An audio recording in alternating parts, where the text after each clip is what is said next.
বনি ইসরায়েলের যুগে এক ব্যক্তি ৯৯টা খুন করলো। ৯৯ খুন করার পরে অনুতপ্ত হইল, আমি তো বড় অপরাধ করিয়া ফেলাইছি।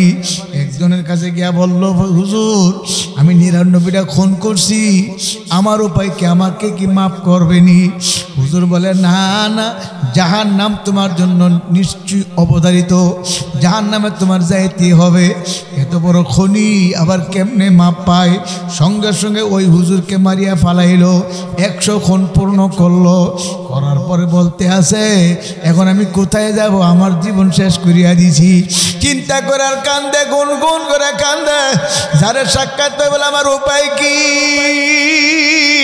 লোকেরা বলে, যাও যাও যাও, ওই এলাকায় একজন হক্কানি আলেম আছে, একজন বুজুর্গ লোক আছে, তার কাছে গিয়ে তওবা করো। ওই এলাকায় আলেমের কাছে যায় তওবা করলো। আলেম বলো, তুমি তো নামাজ কালাম জানো না, দোয়া কালাম জানো না? বলে, না আমি কিছুই জানি না। যাও যাও যাও, ওই গ্রামে একজন আলেম আছে, তার কাছে গিয়ে দোয়া কালাম শিখতে যাও। ওই আলেমের বাড়ি যাইতে আছে, যাওয়ার পথে সে মারা গেছে। মারা যাওয়ার পরে জান্নাতের ফেরেশতারা আসলো, তার রোজ জান্নাতে নিবে। জাহান্নামের ফেরেশতারা আসলো, তার রোজ জাহান্নামে নিবে।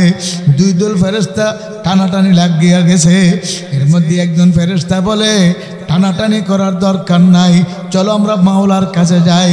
আমার মাওলা যে ফয়সালা দেয় সেই ফয়সালা হয়ে যাইবে। আল্লাহ রাব্বুল আলামিনের কাছে যাওয়ার পরে আমার আল্লাহ বলে, ব্যাপার কি? দুই জায়গার দুই দল ফেরেশতা, তোমরা কেন আসছো? জান্নাতের ফেরেশতারা বলে, মালিক সে তওবা করছে, ওই আলেমের বাড়ি কোরআন সুন্নাহর নিয়ম অনুযায়ী নামাজ কালাম দোয়া কালাম শিখার জন্যে, আল্লাহ দোয়া কালাম শিখার জন্য যাইতে ছিল। ওই ব্যক্তির কাছে যাওয়ার পথে রাস্তায় মারা গেছে। সে তো খালেস তওবা করছে, সে তো নাসুহা তওবা করিয়া বালাইছে। এই জন্য তার জান্নাতে নেওয়ার জন্য আমরা আসছি। আর জাহান্নামের ফেরেশতা বলে, মালিক সে তো এখনো পর্যন্ত আলিমের বাড়ি যাইতে পারে নাই, সে এখনো দোয়া কালাম শেখে নাই, কিছুই জানে না, নামাজ জানে না, কিছুই করতে জানে না। কাজে তার রূহ আমরা জাহান্নামে নিয়ে যাইব। আমার মাওলা ফয়সালা দিয়া দিল, যাও যাও, ঝগড়া করার দরকার নেই, স্পটে যাও, যেখানে মারা গেছে সেই জায়গায় যাও, তার মৃত্যুর স্থান থেকে তার বাড়ি মাপ দাও, আর আলেমের বাড়ি মাপ দাও। যদি আলেমের বাড়ি দূরে হয়, তার বাড়ি কাছে হয়, ফয়সালা জাহান্নামের ফেরেশতারা তার রূহ জাহান্নামে নিয়ে যাইবে। আর যদি আলেমের বাড়ি কাছে হয়, তার বাড়ি দূরে হয়, জান্নাতের ফেরেশতারা তার রূহ জান্নাতে নিয়ে যাইবে। সুবহানাল্লাহ। আল্লাহ আল্লাহ। কিন্তু আমার মাওলার কুদরত বুঝার উপায় নাই। আসলে তার বাড়ি কাছে ছিল, আলেমের বাড়ি দূরে ছিল। ফেরেশতারা ওই জায়গায় যাইতে যাইতে ফেরেশতারা তার মৃত্যুর স্থানে যাইবার আগে আমার মালিক কত বড় দয়ার মাওলা, আমার মাওলা জমিনকে হুকুম করে, জমিন আলেমের বাড়ি কাছে হইয়া যাও। আলেমের বাড়ি কাছে হয়ে গেল। ফেরেশতারা বাপিয়া দেখে আলেমের বাড়ি কাছে। আমার মাওলা ফয়সালা দিল, যাও যাও, জান্নাতের ফেরেশতারা ও জান্নাতে নিয়ে যাও। না যেন আমার উম্মতকে ধরিয়া ফেলায়। আমার নবী বলবে, মালিক আপনার জাহান্নাম যদি আমার একটা এতিম উম্মতকে ধরিয়া ফেলায়, আমি আপনার জাত ও ইজ্জতের কসম করিয়া বলি, আমি আপনার জান্নাতে যাব না, যাব না, যাব না। আমি আপনার জান্নাতে ঢুকবো। আমার উম্মত জাহান্নামে জ্বলবে, আর আমি জান্নাতে যাব না। আমার আল্লাহ বলবে, জিবরাইল তাড়াতাড়ি যাও, আমার বন্ধুর কাছে যাও।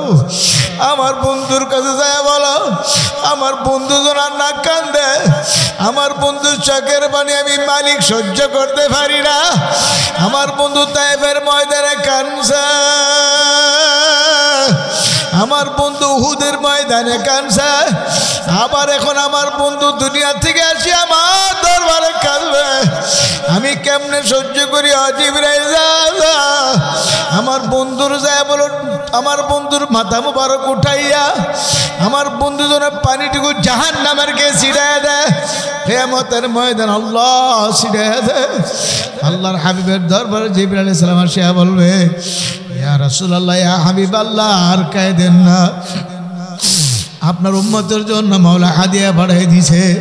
আল্লাহর হাবিব বলবে, হে জিবরাইল, কি হাদিয়া আনছো? হুজুর ধরেন, পানি জাহান্নামের গায়ে ছিটাইয়া দেন। আল্লাহর হাবিব হাতে পানি নিয়ে জাহান্নামের গায়ে ছিটাই দিবে, কেট কেট করে জাহান্নাম পিছাইয়া যাবে। আল্লাহর হাবিব বলবে, মাবুদ গো, এটা রহমতের কোন রহমতের পানি, কোন বরকতে পানি গো আল্লাহ? জাহান্নামের গায়ে 70,000 শিকল লাগায়া এক এক শিকলে 70,000 ফেরেশতারা দরিয়া রাখতে পারে না। একটু পানি ছিটা দেওয়ার পরে জাহান্নাম পিছিয়ে গেল। এটা কোন রহমতি বরকতে পানি?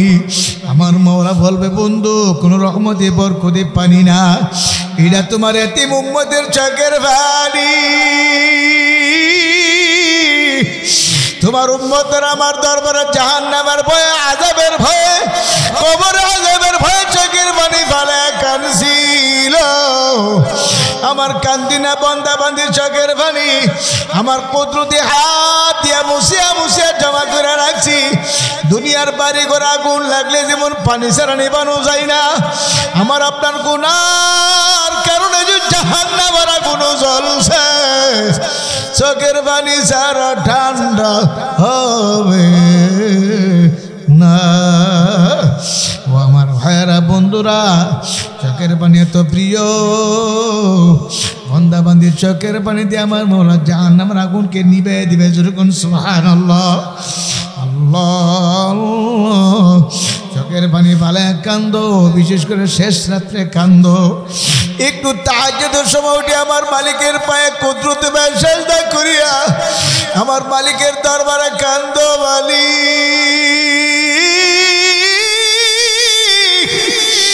দুনিয়ার সমস্ত দরজা বন্ধ, তোমার দরজা খোলা গো মালিক। আমি তোমার গোলাম, তোমার দ্বারে হাজির।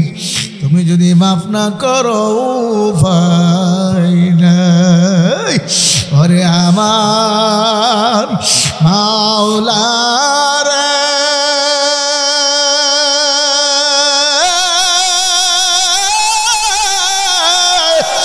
ওরে আমার মাবুদ রে, তুমি যদি মাফ না করো কি উপায় হবে রে? চরমন আল্লাহর কুতুব চরমনের জীবনে কাঁদতে কাঁদতে ঘুমায়া গেছে। উজানির কুতুব উজানির জীবনে ঘুমায়া রয়েছে। গঙ্গের কুতুব গঙ্গের জীবনে ঘুমায়া রয়েছে। কত কান্দন কান্দতে আল্লাহ আল্লাহ। আমার আপনার আল্লাহু আকবার চোখে পানি আসে না? আমার আপনার দিলটা পাথর হচ্ছে, বড় শক্ত হয়ে গেছে। আল্লাহ আল্লাহ, জীবনে তালাশ করিয়ে দেখেন আল্লাহর হাবিবের পেয়ারা সাহাবী হযরত ওমর ইবনুল খাত্তাব রাদিয়াল্লাহু তাআলা আনহু জাহান্নামের কথা যখন মনে পড়তো হাউমাউ হাউমাউ করে কান্নাকাটি করতো। এমন কান্দন তিনি কাঁদতেন, গাল বায়া বেজে চোখের পানি পড়তো, গালের উপরে পানির কালো দাগ পড়িয়া গেল। সাহাবায়ে কেরাম বলো, গো আমিরুল মুমিনিন, আপনি অর্ধ জাহানের বাদশাহ, আপনার গালের উপরে পানির কালো দাগ কেমন দেখা যায়? ঔষধ ব্যবহার করেন, ভালো হয়ে যাবে। আমিরুল মুমিনিন হযরত ওমর বলতেন, আমি বুঝি আমার কালো দাগ ভালো দেখাইবে না, কিন্তু বড় চিন্তা করে দেখছি আমি আমার মাওলার দরবারে কে নিয়ে রওনা করলাম। আমার মালিক যদি ডাক দিয়ে বলে, ওমর রে, আমার দরবারে কে নিয়ে আসছো? আমি আমার মাওলার দরবারে কি পেশ করব? আমার আমলের মধ্যে ভেজাল, আমার নামাজের মধ্যে ভেজাল। আমি তখন বলবো, মালিক, আপনার দরবারে কোনো কিছু নিয়ে আসতে পারি নাই। আপনার ভয়, আপনার জাহান্নামের ভয়ে যে কাঁদছে, কাঁদতে কাঁদতে যে গাল বায়া বায়া পানি পড়ছে, এই দুইটা কালো পানির কালো দাগ ছাড়া আর কোনো কিছু আনতে পারে না। হে আমার মুরব্বী বাবারা, আমার যুবক ভাইয়েরা, হে পর্দার আড়ালে আমার মা বোনেরা, এত বড় জলিলে কদর সাহাবী হইয়া তিনি যদি এমনভাবে জাহান্নামের ভয়ে কাঁদতে পারে, আমার আপনার চোখে কেন পানি আসে না। আল্লাহর হাবিবের একের পরে দুইটা মেজার কাছে বিবাহ দিল। হযরত ওসমান গনি রাদিয়াল্লাহু তাআলা আনহু, যাকে ওসমানের জিন্নুরাইন বলা হইতো, সে ওসমান গনি রাদিয়াল্লাহু তাআলা আনহু কাঁদতে কাঁদতে হাও মাও করে কাঁদতেন, কান্নাকা তল্লু, যেন হালকা বৃষ্টির পানি দ্বারে বেয়ে বেয়ে পড়তে আছে। সাহাবায়ে কেরাম বলতে, ও আমিরুল মুমিনিন, আপনি এমন ভাবে কেন কাঁদেন? তখন তিনি বলতেন, আমি কান্দি জাহান্নামের ভয়ে, আমি কান্দি কবর আযাবের ভয়ে। আখিরাতের প্রথম মঞ্জিল হলো কবর। আমি ওসমান যদি কবরের ঘরে ধরা পড়িয়া যাই, আমার হাতে জাহান্নামের শিকল লাগাইয়া টানিয়া টানিয়া জাহান্নামে ফেলাইয়া দিবে। ওই জাহান্নামের আগুন সহ্য করতে পারবো না। জাহান্নামের আগুন এমন কঠিন আগুন, কেমনে সহ্য করবার? এ মা বোনেরা, কেমনে সহ্য করব? একটু চিন্তা করে হিসাব মিলায় তারপর কবরে যায়। আল্লাহ, আজকে আমার আপনার ভয় নাই, আমার আপনার কবরের কোনো চিন্তা নাই। চরমনার মরহুম ইসাক রহমাতুল্লাহর ঘটনা শুনছি। সফর করে বাড়ি যায় ছেলে মেয়েদের কিনে কে দোস্তরে বসে খানা খাইতেন। একদিন আল্লাহর কুতুব গালেবান জোহরের পরে খানার জন্য বসছে, প্লেট নিয়ে রেডি। খানা আসতে দেরি হয়। হুজুর বলো, বাবা ফজল করিম, তোমরা ভাইয়ারা বোনেরা বসো, দেখি তোমার মা দেরি করতে আছে কেন? হুজুর হাঁটতে হাঁটতে পাক করে দরজার সামনে যায়, দেখে হুজুরের বিবি চুলার আগুনের দিকে ছায়া ছায়া কান্দে আর চোখের পানি সারে। হুজুর বলল, বিবি আপনি কান্দেন কেন? লাকড়ি চুলায় পাক করতে কষ্ট, এই জন্য কান্দেন নাকি? হুজুরের বিবি বলছিল, হুজুর আমি এই জন্য কান্দি না, আমি কান্দে এই আগুনের দিকে তাকে চিন্তা করতে আছি। দুনিয়ার আগুনের চেয়ে বড় কোটি কোটি বেশি তেজের জাহান্নামের আগুন। এই জাহান্নামের তুলনায় দুনিয়ার আগুন একেবারে নগণ্য আগুন, একেবারে নগণ্য আগুনের ভিতরে একটা বড় লাকড়ি ঢুকেছি, বরাক বাঁশের ঘোড়া। আপনি তাকে দেখেন, লাকড়ি এক মাথা দিয়ে আগুন ধরছে, আর এক মাথা দিয়ে ফুসফুস করে ধোঁয়া আসতে আছে। এত শক্ত লাকড়ি কেমন ভাবে জ্বালায়া ফালাইল। আমি যে কবরে রওনা করলাম, আখর আমার মাওলা যদি বেজার হইয়া আমার কবরে জাহান্নামের আগুন ভরিয়ে দেয়, আমি কেমনে জাহান্নামের আগুন সহ্য করব? হুজুর জাহান্নামের ভয়ে আমি কান্দে। এমনি আল্লাহর কত বিবির গলা ধরে কান্দে, বিবি ও স্বামীর গলা ধরে কান্দে আর বলে, ওরে আমার মাওলা রে, ওরে আমার মাশুক রে, তুমি যদি মাফ না করো এ আগুন কেমনে সহ্য করব রে? এ বাবারা, যাদের জীবনে নামাজ কাজা নাই, যাদের জীবনে কোনো বেপরদা রেকর্ড নাই, তারা যদি আমার মাওলার ভয়ে, জাহান্নামের ভয়ে এমন করে কাঁদতে পারে গো, আমার আপনার চোখে কেন পানি আসে না? এ বাজানারা বুঝো, আমার মাওলার দরবারে ফিরে আসো। আল্লাহ আল্লাহ, আমার মাওলা বড় দয়ার মাওলা, বড় মায়ার মাওলা। আমার মাওলা বান্দা বান্দির দিকে চাইয়া রয়েছে। বান্দা বান্দি যখন আমার আল্লাহকে আল্লাহ ডাকতে ডাকতে, আল্লাহ আল্লাহ আমার আল্লাহকে আল্লাহ ডাকতে, আমার মালিককে রব বলে স্বীকার করে, আমার মালিক তার প্রতি তো দয়া হয়ে যায়। আমার মালিক তো বলতে আছে, ইন্নাল্লাযীনা ক্বালু রাব্বুনাল্লাহ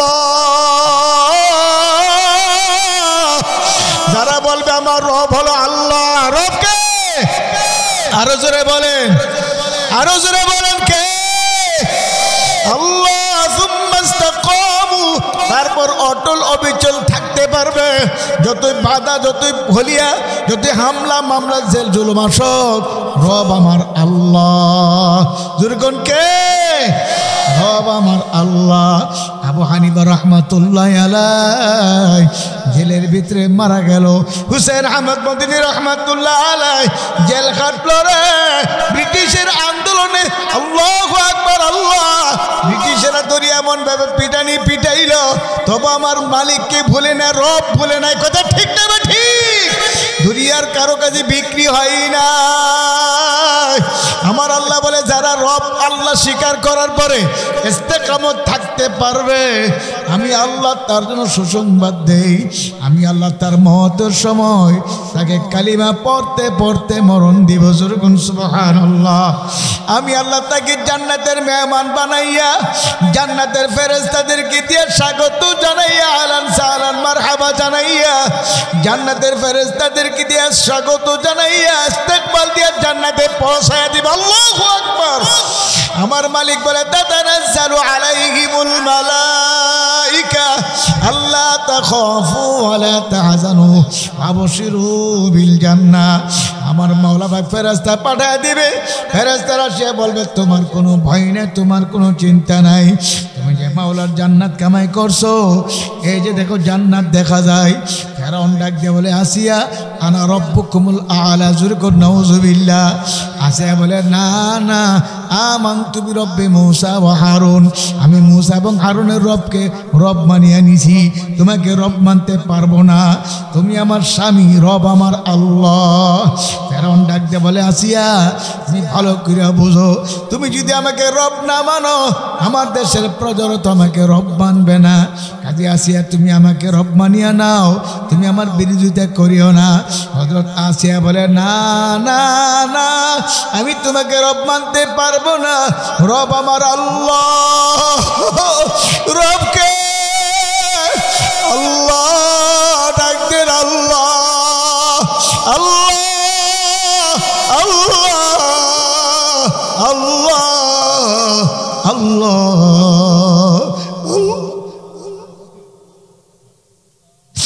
শেষ রাত্রে ঘুম থেকে উঠে কয়েক রাকাত তাহাজ্জুদ পড়ি আমার আল্লাহকে আল্লাহ আল্লাহ আল্লাহ কইয়া ডাক দিয়ে দেখবেন কলিজাটা ফাটিয়া যাইবে গো। চোখের পানি না আসিয়া পারবে না। আবার এখন ডাক দিয়ে বলে আসিয়া তুই যদি আমার রব না মানো, কঠিন শাস্তি তোমার ভোগ করা লাগবে। আসিয়া বলে আমি শাস্তি ভোগ করবো, তবু তোমার রব মানবো না। রব হলো আমার আল্লাহ। এবার ফেরাউন লোহা গরম করে আনলো, বলে আসিয়া লোহা তোমার সরঙ্গায় লাগাইয়া দিব, এখনো সমাজে ফেরো। আসিয়া বলে না, তুমি আমার রব না, রব আমার আল্লাহ। কে? আল্লাহ। পর্দার মা বলে না, ফেরাউনের বিবি আসি আমার মালিককে ভুলে না।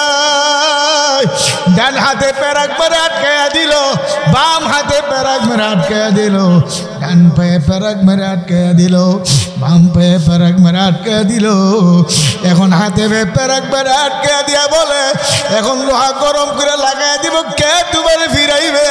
বলে আমার কে ফিরাইবার না, এবার আল্লাহ আছে, তবে তোমার রব মানব না। একটা ডাক দিয়ে বলে আল্লাহ আমি দুনিয়ার থেকে বিদায় হয়ে যাব, আমার কোনো দুঃখ নাই। ও কাবাগরের মালিক, তোমার আরশে আযীমের কিনারে আমার জন্য একটা ঘর বানায় দাও, এই ঘর থেকে যেন আমি তোমাকে মন ভরে দেখতে পারি। যেরকম সুবহানাল্লাহ। আমার মাওলা ফেরেশতাদেরকে বলে ফেরেশতারা যা, আমার আশিক আমার পাগল নি আসিয়ার কাছে যা, আমি যে ঘর বানাইছি জান্নাতের ভিতরে, আমার জান্নাত নিয়ে যাও। যেরকম সুবহানাল্লাহ। ডাকটা বলে আসিয়া তোমার কোনো ভয় নেই, তোমার কোনো চিন্তা নাই। আমরা তোমার পাশে আছি, কোনো চিন্তা নাই, কোনো ভয় নাই। যে তাকায় দেখো তোমার জন্য ঘর বানাইছে। আসিয়া ঘর দেখতে দেখতে বিদায় হয়ে গেল, একটু কষ্ট হলো না। হে বাজানেরা, ভালো করে বুঝো, বোঝার জন্যে মাহফিল। এখনো সমাজে ফেরো, আমার মাওলার দরবার যদি ফেরার মতো ফেরতে পারো, মাপ চাওয়ার মতো চাইতে পারো, আমার মাওলা ফিরাইয়া দিবে না। বনি ইসরায়েলের যুগে এক ব্যক্তি ৯৯টা খুন করলো। ৯৯ খুন করার পরে অনুতপ্ত হইল, আমি তো বড় অপরাধ করিয়া ফেলাইছি। একজনের কাছে গিয়া বলল, হুজুর আমি ৯৯টা খুন করছি, আমার উপায় কি, আমাকে কি মাফ করবেনি?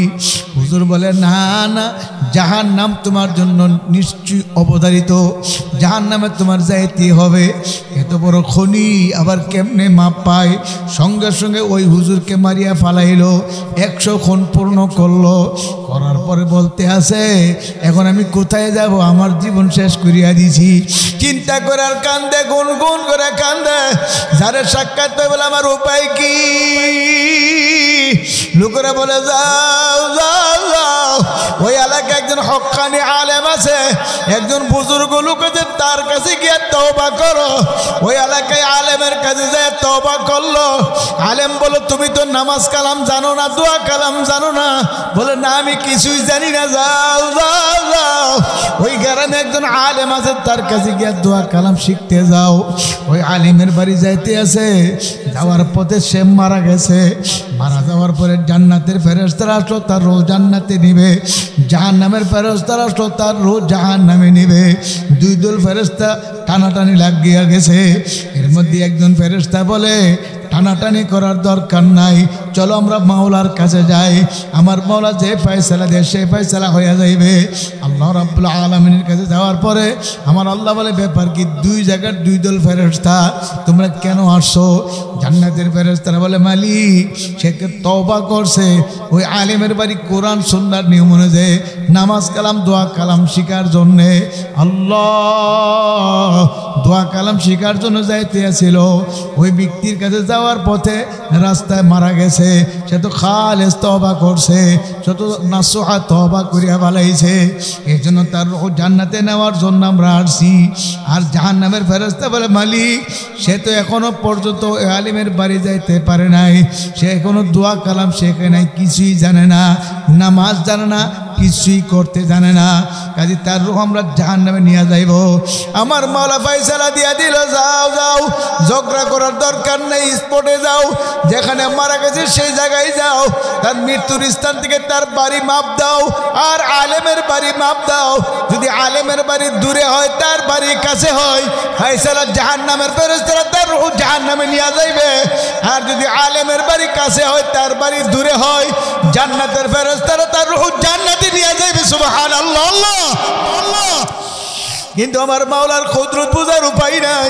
আসলে তার বাড়ি কাছে ছিল, আলেমের বাড়ি দূরে ছিল। ফেরেশতারা ওই জায়গায় যাইতে যাইতে ফেরেশতারা তার মৃত্যুর স্থানে যাইবার আগে আমার মালিক কত বড় দয়ার মাওলা, আমার মরা জমিনকে হুকুম করে, জমিন আলেমের বাড়ি কাছে হইয়া যাও। আলেমের বাড়ির কাছে হয়ে গেল। ফেরেশতারা বাপিয়া দেখে আলেমের বাড়ির কাছে। আমার মোলা ফয়সালা দিল, যাও যাও, জান্নাতের ফেরেশতারা ও জান্নাতে নিয়ে যাও। এ আমার বাবারা, মুরব্বী বাবারা, ওসিলা দাঁড় করিয়া যাও। কোন ওসিলা দিলে আমার মাওলা মাফ করে জানি না। আজকের মাহফিল যদি আমার মাওলা ওসিলা হিসেবে কবুল করিয়া নেয়, এই মাদ্রাসার মাহফিল যদি, মাদ্রাসার দান সদকা যদি ওসিলা হিসেবে আমার মাওলা কবুল করিয়া নেয়, হইতে পারে আমার মাওলা নাজাত দিয়া জান্নাত দিতে পারে। কি পারে, কি পারে না?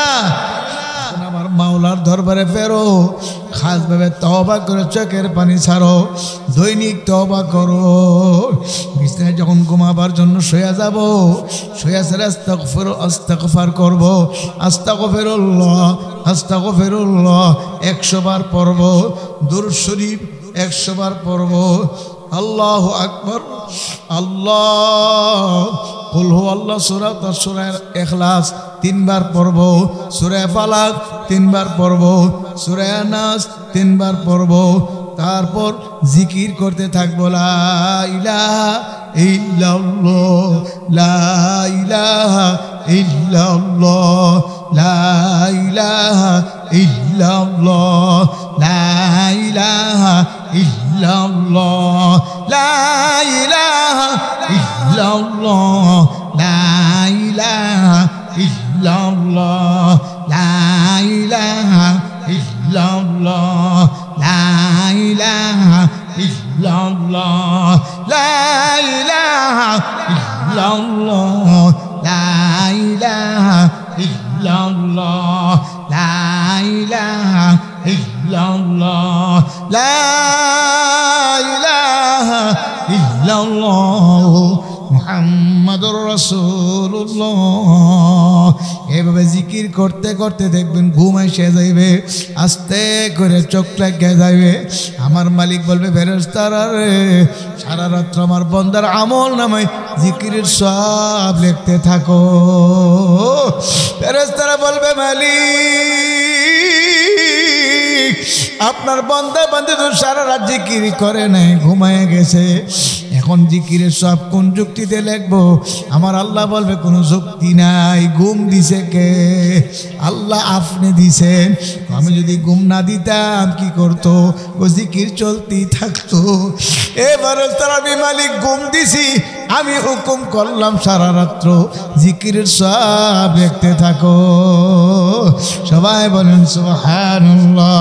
আবার বান্দা ফজর নামাজ পড়িয়া আবার 4 জনের সন্ধ্যে বৈশা 5 বার দুরূদ শরীফ পড়া 11 বার আস্তাগফিরুল্লাহ পড়া 100 বার সুবহানাল্লাহ সুবহানাল্লাহ সুবহানাল্লাহ 100 বার পড়বে।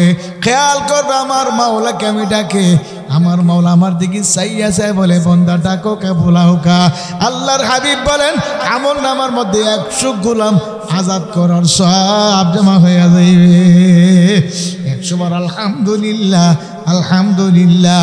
আল্লাহর হাবিবের উম্মত 100 তো যুদ্ধের ঘোড়া ট্রেনিং প্রাপ্ত ঘোড়া 100 ঘোড়া সৎকা করলে যে সওয়াব হয়েছে ও যুদ্ধের সময় ওই 100 ঘোড়া সৎকা করে যতলা সওয়াব পাইছে তুমি সমান সওয়াব পাইয়া যাইবা। 100 বার আল্লাহু আকবার পড়া তোমার আমল নামে 100 উট কুরবানি করার সওয়াব জমা হইয়া যাইবে। 200 বার লা ইলাহা ইল্লাল্লাহ পড়িয়া পুরা কালিমা পড়িয়া আবার 5 বার দুরূদ শরীফ পড়িয়া দোয়া মোনাজাত করতে করতে দেখবেন সূর্য উঠিয়া পরিষ্কার হয়ে গেছে। 2 রাকাত বা 4 রাকাত 10 রাকাত নামাজ পড়িয়া যার যার কাজে চলিয়া যাইবেন। আমার নবী বলে উম্মত তোমার আমল নামে একটা কবুল হজ আর একটা কবুল উমরার সওয়াব জমা হইয়া যাইবে। কিয়ামতের ময়দানে ডান হাতে আমল নামা পাইবা, আমল নামা পাই তুমি দেখবা তোমার আমল নামায় হাজার হাজার গোলাম আজাদ করার সওয়াব, হাজার হাজার লক্ষ লক্ষ যুদ্ধের ঘোড়া সৎকা করার সওয়াব, হাজার হাজার লক্ষ লক্ষ উট কুরবানি করার সওয়াব, হাজার হাজার হজের সওয়াব উমরার সওয়াব। ডাকতে বলবেন আল্লাহ আমি তো ঠেলাওয়ালা ভ্যানওয়ালা কুলি মজদুর তাঁতি কৃষি, আমি তো একটা কৃষক ছিলাম, দিন আনিয়া দিন খাইছি, 200 টাকা রুজি করতে আমার কষ্ট হয়েছে, ছেলে মেয়ে জীবন চালাতে বড় কষ্ট। আমি হজ করি নাই, উমরা করি নাই, আমি উট কুরবানি দিব দূরের কথা জীবনে দেখি নাই। মালিক আমার আমল নামে এত সব কিভাবে আসলো? আমার মালিক বলবে বান্দারা প্রত্যেক দিন ফজরের পরে আর মাগরিবের পরে 100 বার করে সুবহানাল্লাহ পড়ছিলানি? বলে হ্যাঁ মালিক। চরমনায় হুজুরের হাতে মুরিদ হয়েছি 30 বছর, কেউ বলবে 20 বছর, কেউ বলবে 32 বছর, আল্লাহ কেউ বলবে নানপুরের হুজুরের কাছে, কেউ বলবে শর্ষিনাগ হুজুরের কাছে, কেউ বলবে বরনার হুজুরের কাছে। আমি মরিদ হইছিলাম, আল্লাহ হুজুর আমার ওজিফাগুলো দিছিল, আমি নিয়ম অনুযায়ী আদায় করছি।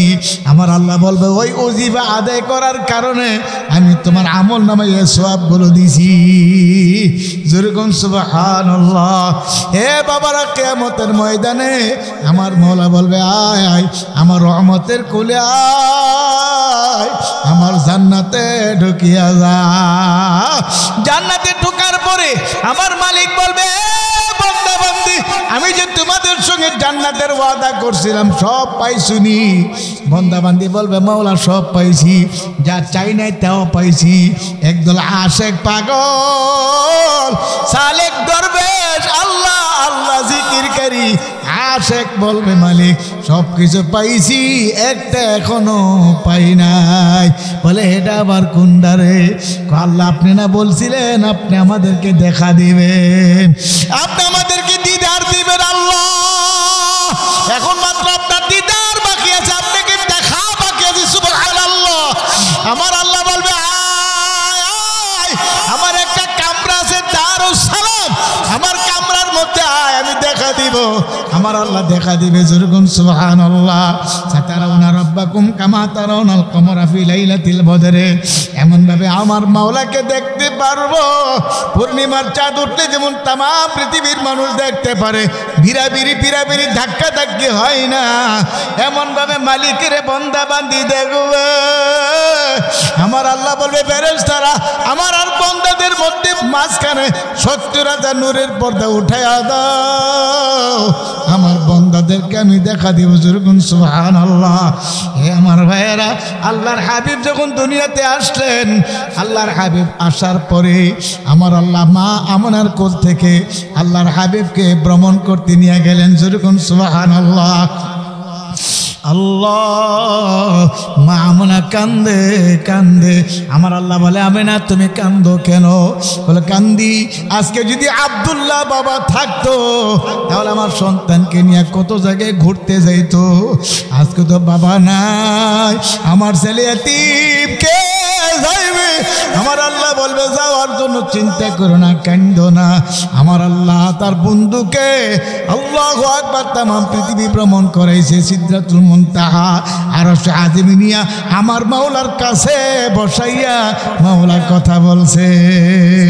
যেরকম সুবহানাল্লাহ। এ আমার ভাইয়েরা বন্ধুরা, সেই নবীজি সাল্লাল্লাহু আলাইহি ওয়াসাল্লামের তরিকায় দুনিয়ার জিন্দেগির মধ্যে শান্তি, কথা ঠিক নেই?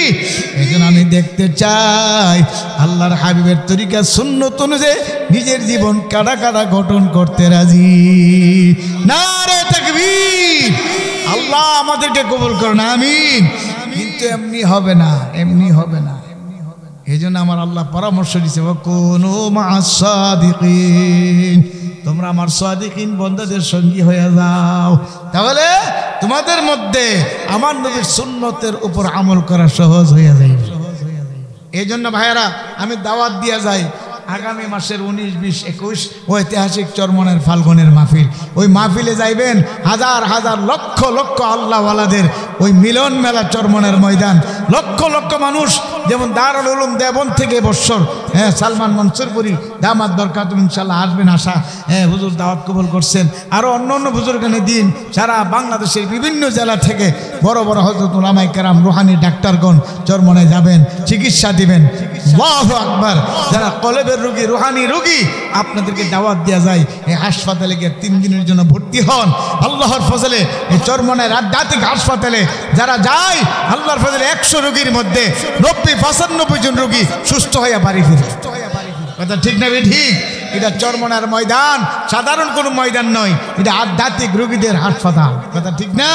এই হাসপাতালের প্রধান প্রতিষ্ঠাতা ডাক্তার ছিলেন হযরত মাওলানা আহসানুল্লাহ, আমাদের দাদা হুজুর রহমতুল্লাহ শ্বশুর যান। তারপরে আমাদের দাদা হুজুর এই হাসপাতালের হাল ধরলেন। হাসপাতালের দাদা হুজুর ইন্তেকালের পরে সৈয়দ ফজলুল করিম রহমতুল্লাহ আলাইহি হাল ধরলেন, তিনি চলে গেলেন। বর্তমান 2 শায়েখ সহ হক্কানি রব্বানি উলামায়ে কেরাম এই হাসপাতালের চিকিৎসক হিসেবে আছেন। বড় বড় 2 জন ডাক্তার, সৈয়দ ফরাজাউল করিম, সৈয়দ ফয়জুল করিম, শায়েখ চরমনাই, পীর সাহেব চরমনাই তো আসেনি, এছাড়া বিভিন্ন দেশ থেকে বিভিন্ন জায়গা থেকে জেলা থেকে হক্কানি পীর মাশায়েখগণ হাসপাতালে চিকিৎসা দেওয়ার জন্য কথা ঠিক না? আজ সবাইকে দাওয়াত দিলাম, যাইয়েন। আল্লাহ পাক আমাদের দাওয়ার তৌফিক দান করুক। ভাইয়েরা, যদি কারো কাছে মনে করেন এই হাসপাতালের দ্বারা আমার চিকিৎসা হবে না, আমার রোগ ভালো হয় না, তাহলে আপনার যে ডাক্তারের কাছে গেলে রোগ ভালো হবে সে ডাক্তারের কাছে যাইন। এই হাসপাতালে যাইতে তো কোনো সমস্যা নেই, কথা ঠিক না? এই জন্য আমি আপনাদেরকে আরেকটা দাওয়াত দিয়া যাই। এই যে মাদ্রাসা, এই মাদ্রাসাগুলো চলবে কওমের সাহায্যে। এটা কওমি মাদ্রাসা, জনগণের সাহায্যে চলবে, কথা ঠিক না? আমি ঠিক, জনগণের সাহায্য চলবে। কাজে আপনারা যেভাবে স্বতঃস্ফূর্ত দাসাদেরকে কায়দা পড়াইছে, সিপারা পড়াইছে, তাহলে বোঝা গেল এই অঞ্চলের মানুষগুলো ইসলাম প্রিয় আগের থেকে, কথা ঠিক না? ঠিক। কাজে আমার ভাইয়ারা, দিন টিকে থাকবে মাদ্রাসা থাকলে, মসজিদ থাকবে মাদ্রাসা থাকলে, খানকা থাকবে মাদ্রাসা থাকলে, পীর থাকবে।